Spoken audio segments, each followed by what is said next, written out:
Big news in the Delphi case. The interview from Kegan Kline and Barbara McDonald got leaked. Barbara's not a happy bunny, I'd say. I talked in a previous video how the word in the street was maybe that he was going to implicate his dad in the HLN interview. I've had my eye on Tony for a while. I think a few of us have. I've been a bit not so subtle, I suppose, with some of my thumbnails on him. I think Tony looks a lot more like Bridge Guy than Kegan. But when the interview came out, none of it was about Tony. He wasn't even mentioned. Or so we thought. 80% of this is about his dad and about Tony. I think Barbara was trying to keep this under wraps, waiting for the right time for her to maybe release it, but it's out now. I can't see why she was saving it. He implicates his dad a lot. He plays stupid now a lot as well.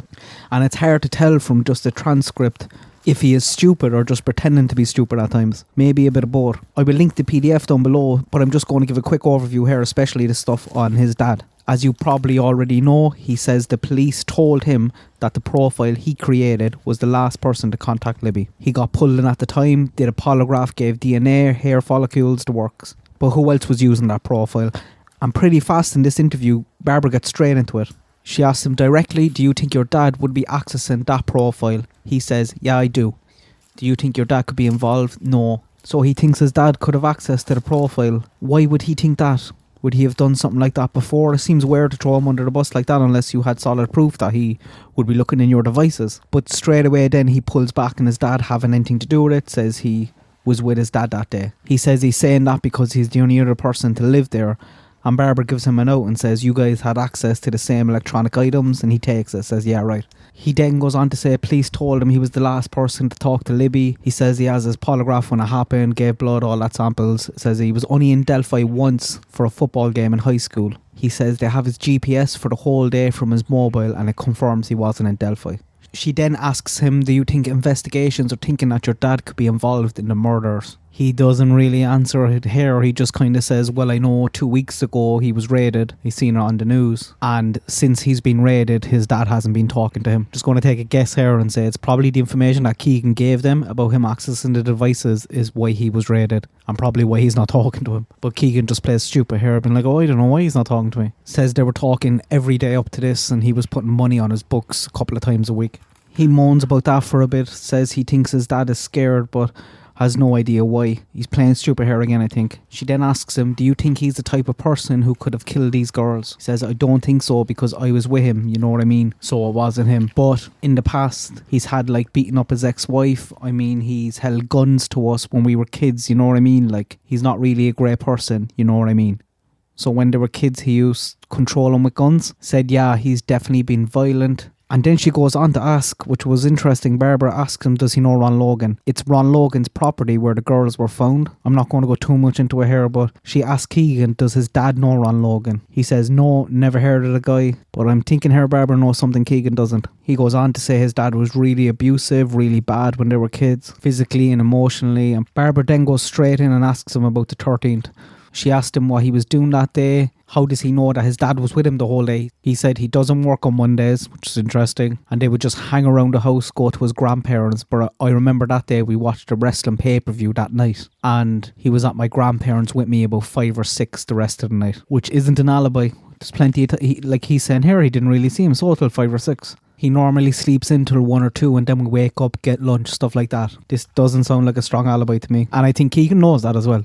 He's not that stupid. Kegan goes on to moan about feeling like he's harassed, and Barbara here, and she does it a few times, like gently reminds him of the charges of why he's in jail in the first place. He just agrees. And then she pretty much sets him up to blame his dad. He goes right for it.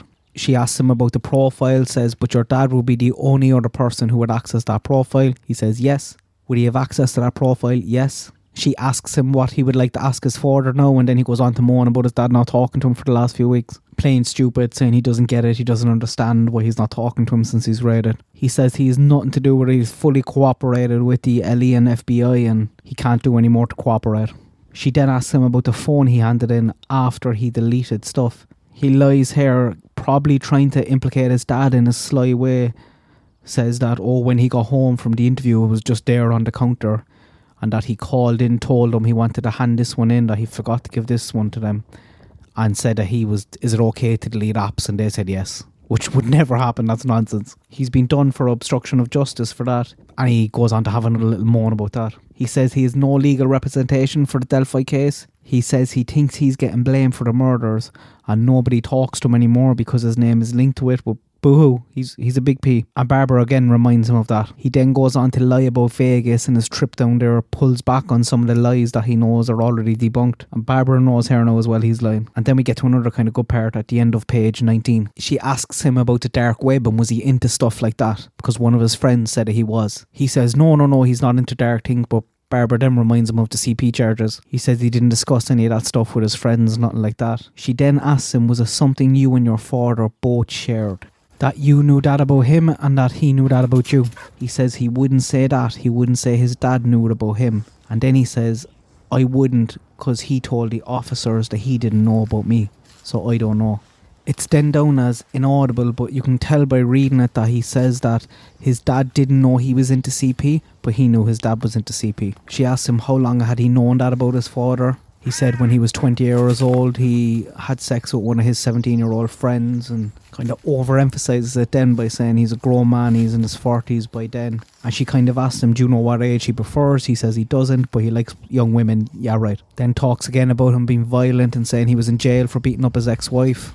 He then goes on to moan a bit about his face being out there and linked to this case and says, it's been done to loads of other people before in the Delphi case. Which is interesting because above he said he wasn't following the case. And now suddenly he knows every face linked to it. So you can't be two of them. She asks him about his weight that day and his dad's weight. And then he goes on to say another shocking one, that his dad is a deer hunter and he's well capable of doing this. Basically, that's what he said. She said, and I mean, I know you say he was with you that day, but could your father be capable of going out and walking this bridge and killing two girls? Would he physically be capable of doing that? And he just answers, yeah. He hunts, so he's got to pull out there. So I mean, yeah, I would think he would be capable of doing it, yeah. But he was with you, yeah. And then this is where the time starts to run out in the interview. He says he's innocent, has nothing got to do with it. He then says the police told him it was his dad, and if he helps them, they would have dropped in his charges. She asks him, do you feel like they're trying to pin this on your dad? He says, yes, I do. But looking at what he's just said, he's the one trying to pin it on his dad here. He's not helping the case anyway. She asked him, and that's probably why he's not speaking to you. He says, yes, because when I first got arrested, they told me that they knew it was my dad, and that if I tell them, all charges will be dropped. So is that why it took so long for these charges to come? Like, they found this stuff on his phone a long time ago. They kind of run out of time then, don't talk about much. The only other interesting thing is when she asks him, is it okay to show on television? He's like, yes, 100%.